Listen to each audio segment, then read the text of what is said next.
Assalamualaikum warahmatullahi wabarakatuh.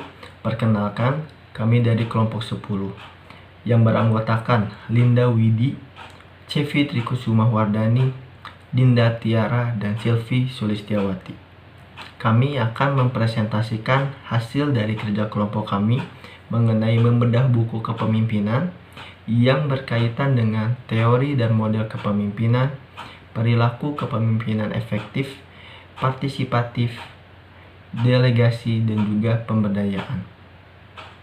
Buku yang kami ambil untuk membedah buku dalam tugas ini ialah buku yang berjudul Komik Pahlawan Nasional Jenderal Sudirman, di mana buku ini menceritakan tentang perjalanan hidup seorang Jenderal Sudirman.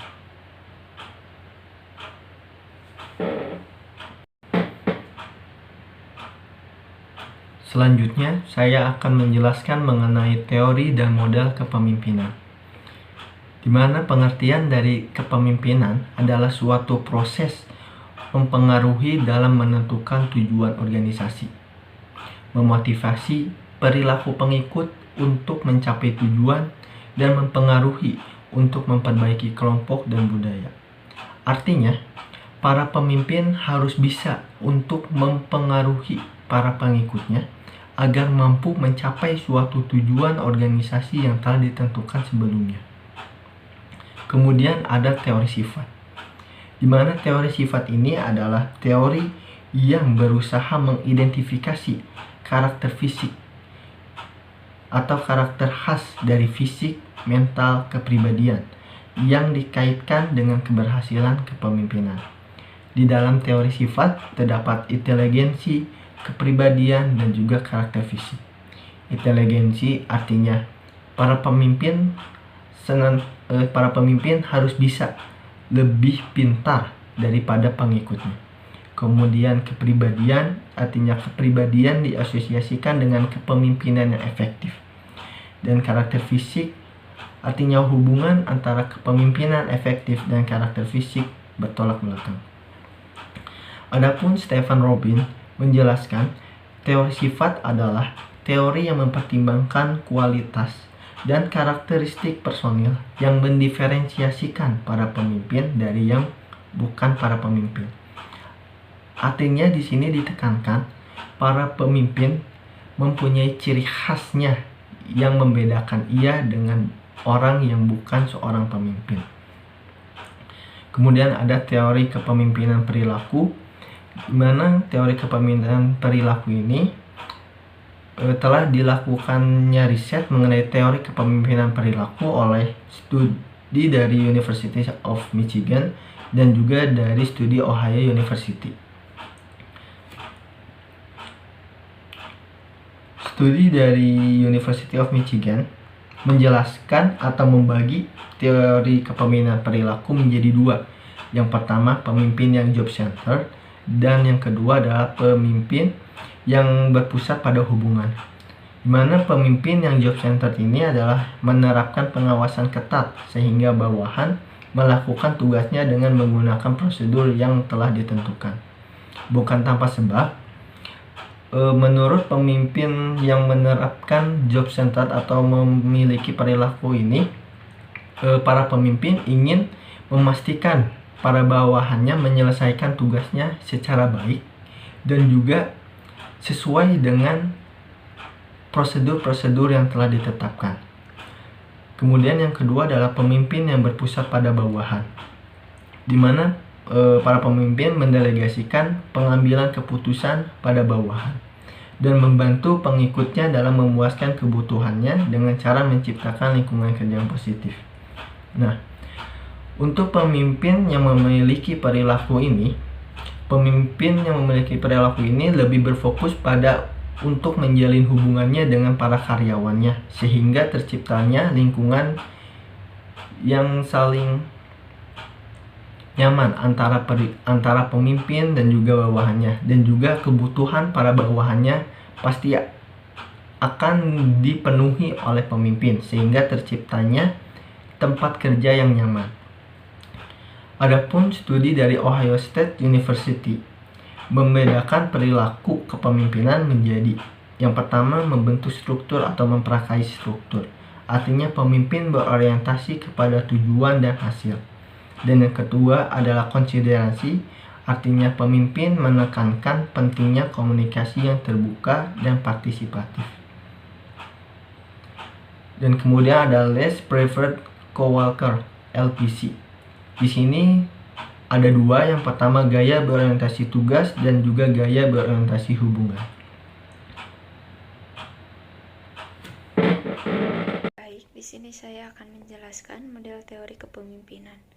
Yang pertama, ada teori kepemimpinan situasional atau teori ideal, yaitu pemimpin biasanya mengikuti situasi yang dialami bawahannya. Lalu yang kedua ada teori kepemimpinan atribusi atau teori sifat, yaitu menilai bahwa kepemimpinan itu baik, ganteng, dan lainnya. Biasanya dilihat dari sudut pandang manusia. Lalu yang ketiga ada teori kepemimpinan karismatik, yaitu pemimpin yang bisa membakar semangat bawahannya dan bawahan rela diberikan kerjaan terus-menerus karena memiliki semangat. Lalu ada teori kepemimpinan transaksional. Lalu yang terakhir ada teori kepemimpinan memotivasi pengikut dengan memberikan tawaran. Jika bawahan bekerja dengan baik, akan diberi reward. Pemimpinnya suka melatih dan memberikan tantangan dari yang tidak tahu menjadi tahu. Lalu selanjutnya, saya akan menjelaskan perilaku kepemimpinan efektif. Yang pertama, perilaku yang berorientasi tugas atau task, yaitu para manajer yang efektif tidak menggunakan waktu dan usahanya dengan melakukan pekerjaan yang sama seperti bawahannya. Lalu, yang kedua ada perilaku yang berorientasi hubungan atau relation atau human, yaitu manajer yang efektif lebih penuh perhatian, mendukung dan membantu bawahannya. Lalu yang tiga ada kepemimpinan partisipatif, yaitu manajer yang efektif menggunakan supervisi kelompok, bukan pengendalian masing-masing bawahan. Lalu tujuan kepemimpinan ada tiga, yaitu satu, berorientasi hubungan, yaitu memperhatikan perbandingan hubungan dan perbaikan hubungan dan membantu orang. Yang kedua ada berorientasi perubahan, yaitu memperhatikan perbaikan keputusan strategis. Yang ketiga ada berorientasi tugas, yaitu memperhatikan penyelesaian tugas. Lalu selanjutnya ada varietas partisipatif. Yang pertama, keputusan yang otokratis, yaitu manajer membuat keputusan sendiri tanpa menanyakan pendapat atau saran dari orang lain. Yang kedua, ada konsultasi, yaitu manajer merupakan pendapat atau gagasan. Yang ketiga, ada keputusan bersama, yaitu manajer bertemu dengan orang lain untuk mendiskusikan masalah keputusan tersebut. Lalu yang keempat ada pendelegasian, yaitu manajer memberikan otoritas dan tanggung jawab membuat keputusan kepada seseorang atau kelompok. Selanjutnya ada varietas delegasi, yaitu potensi keuntungan delegasi, aspek kepribadian pemimpin, takut bawahan melakukan kesalahan, kebutuhan tinggi untuk pencapaian pribadi, karakteristik bawahan, sifat pekerjaan. Lalu selanjutnya ada varietas partisipatif, yaitu nature of psychological improvement, makna dari determinasi diri, kemajuan diri, dampak. Lalu yang kedua ada consequence of empowerment, yaitu manfaat dan konsekuensi. Yang selanjutnya ada model partisipasi kepemimpin atau Brown dan Hilton. 1. Pendekatan otoriter. A1. Pemimpin menyelesaikan masalah atau membuat keputusan menggunakan informasi yang tersedia saat itu. A2. Pemimpin memperoleh informasi yang diperlukan bawahan dan kemudian memutuskan sendiri penyelesaian atas masalah sebenarnya ketika mereka meminta informasi. Selanjutnya ada pendekatan konsultatif. C1. Pemimpin berbagi masalah dengan bawahan dan yang relevan secara individual, mendapatkan ide dan saran mereka tanpa mengumpulkan mereka sebagai sebuah kelompok. C2. Pemimpin berbagai masalah dengan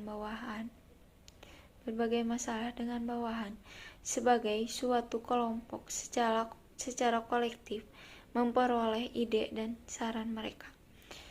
Lalu yang ketiga ada pendekatan partisipatif. G2. Pemimpin berbagi masalah dengan bawahan sebagai suatu kelompok dan memutuskan secara kelompok. Sekian dari saya. Selanjutnya akan dijelaskan oleh saya, Dinda. Ringkasan buku Jenderal Sudirman. Jenderal Sudirman lahir pada tanggal 24 Januari 1916 pada masa kemerdekaan RI. Jenderal Sudirman merupakan salah satu pejuang dari bagian revolusi Indonesia. Jenderal Sudirman memainkan peran penting dalam menggerakkan prajuritnya berperang jihad melawan Belanda. Istilah jihad dilihat dari konteks revolusi kemerdekaan Indonesia adalah usaha akhir dari rakyat Indonesia untuk mempertahankan dan memperjuangkan hak untuk hidup merdeka. Kekuatan dan semangat perjuangan Jenderal Sudirman sangat dipengaruhi oleh nilai agama dan keaktifannya dalam organisasi. Jenderal Sudirman merupakan orang yang ikhlas dalam berjuang. Walau sedang sakit, dia tetap bersikeras memimpin para prajuritnya untuk perang dan menempuh perjalanan 1000 km. Jenderal Sudirman juga memikirkan dan mengutamakan rakyatnya. Seperti dalam buku, Jenderal Sudirman sudah memiliki anak dan istri, tetapi dia rela meninggalkan keluarganya untuk berperang dan demi kebebasan rakyatnya. Bahkan dia tidak tahu apakah dia bisa pulang dengan selamat atau tidak. Jenderal Sudirman juga merupakan orang yang sederhana. Dilihat dari tempat tinggalnya, Jenderal Sudirman bahkan tinggal di tempat yang kecil. Lalu gaya hidupnya juga, dia tidak pernah menunjukkan bahwa dia adalah orang yang memiliki pangkat panglima besar. Jenderal Sudirman juga tidak menyombongkan jabatan kepada bawahannya. Jenderal Sudirman merupakan orang yang bertanggung jawab, jujur, tegas, dan disiplin. Seperti yang diceritakan dalam buku, ketika Jenderal Sudirman dan beberapa orang temannya mendirikan koperasi dagang yang diketuainya sendiri. Melalui koperasi itu, Sudirman mengumpulkan bahan makanan dan keperluan sehari-hari untuk kemudian dijual dengan harga murah kepada rakyat. Apa yang dilakukan Sudirman ini diikuti oleh orang lain sehingga bermunculan beberapa koperasi. Namun kebanyakan dari koperasi lain malah mencoba mencari keuntungannya sendiri. Jenderal Sudirman juga dicintai oleh rakyat dan bawahannya. Ringkasan buku Jenderal Sudirman yang dapat saya paparkan. Selanjutnya saya akan memaparkan poin-poin pembahasan kaitan buku Jenderal Sudirman dengan teori dan model kepemimpinan yang efektif serta kepemimpinan partisipatif, delegasi, dan pemberdayaan. Menurut kelompok kami, di sini Jenderal Sudirman termasuk ke dalam teori sifat. Model kepemimpinannya menggunakan Ohio State University. Jenderal Sudirman juga memiliki kepemimpinan yang efektif dan juga leadership skill. Model pendekatannya yang pertama, teori kepemimpinan situasional, atribusi, karismatik, dan juga tradisional. Selanjutnya, yang pertama, teori di sini menggunakan teori sifat yang bersifat mengidentifikasi karakteristik khas fisik, mental, kepribadian yang dikaitkan dengan keberhasilan kepemimpinan. Sudirman memiliki fisik yang kuat dan semangat yang tinggi untuk menghadapi lawan. Sudirman memiliki kepribadian yang bertanggung jawab, jujur, tegas, disiplin sehingga bawahan segan kepadanya. Yang kedua, ada model kepemimpinan menggunakan Ohio State University. Membentuk struktur pemimpin berorientasi kepada tujuan dan hasil pada buku Jenderal Sudirman.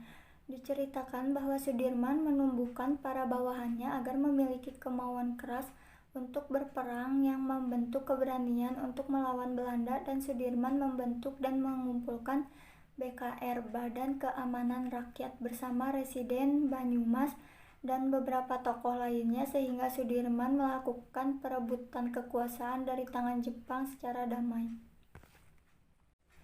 Yang ketiga ada model pendekatan. Di antaranya ada teori kepemimpinan atribusi, karismatik, dan normatif. Normatif di sini jadi jika dilihat dari cerita pada buku strategi yang digunakan oleh Jenderal Sudirman adalah menumbuhkan kemauan keras untuk berperang yang berdasarkan pada firman Allah Quran Surat An-Nisa ayat 95-96 At-Taubah 20 dan sunnah Nabi, maka timbullah keberanian untuk melawan Belanda dan kecintaan yang mendalam kepada agama dan bangsa. Istilah jihad dilihat dari konteks revolusi kemerdekaan Indonesia adalah usaha akhir dari rakyat Indonesia untuk mempertahankan dan memperjuangkan hak-hak untuk hidup, dan mereka kekuatan dan semangat perjuangan Sudirman sangat dipengaruhi oleh nilai agama dan keaktifannya dalam organisasi. Jenderal Sudirman merupakan orang yang ikhlas dalam berjuang. Diceritakan dalam buku Jenderal Sudirman tetap berperang walau sedang sakit, tetapi tetap bersikeras memimpin para prajurit untuk perang dan menempuh perjalanan 1000 kilo. Karismatik dan atribusi. Jenderal Sudirman dicintai oleh bawahan dan rakyatnya karena Sudirman sangat mempertahankan kesejahteraan mereka. Sampai dengan wafatnya seluruh angkatan perang RIS diperintahkan untuk berkabung selama 7 hari dengan melaksanakan pengibaran bendera merah putih setengah tiang pada masing-masing kesatuan yang dijalankan dengan penuh hikmah serta hormat.